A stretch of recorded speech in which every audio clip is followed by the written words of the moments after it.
Здравейте, в момента ще ви покажа базови настройки на Canva Builder. Всичко е на принципа Drag and Drop или просто хващате и премествате. Като например ето този текст, хващаме го и го местим където решим, като синята линия индикира къде ще бъде преместено. Също така може да се ползва за бутони и снимки.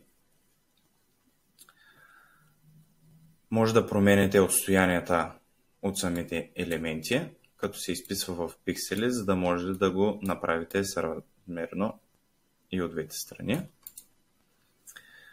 Целият сайт се състои от блокове.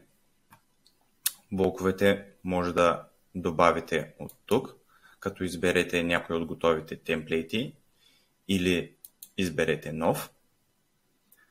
Може да променяте фона, като сложите снимка, може да промените само цвета, може да добавите видео или да сложите разделители, като тук се променя дали да е отгоре или отдолу.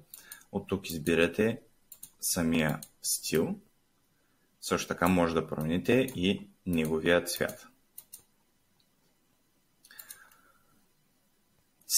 Във всеки блок има колони, които може да промените броят им до 5.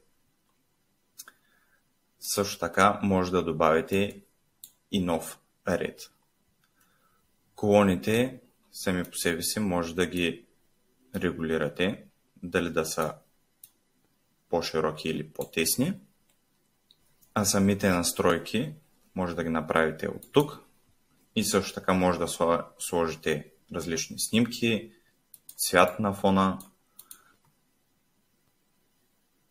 или да наместите къде да се поставят съответните елементи.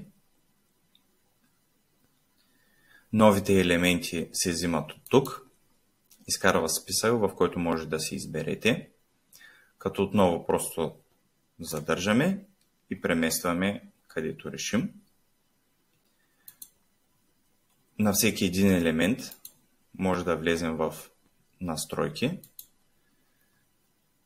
и оттам вече може да променяме различни неща. За всеки елемент настройките са различни. След всяка една промяна трябва задължително да даваме запис, за да може да бъдат запазени всичките промени. В противен случай при опресняване на страницата или напускане на страницата промените няма да бъдат записани.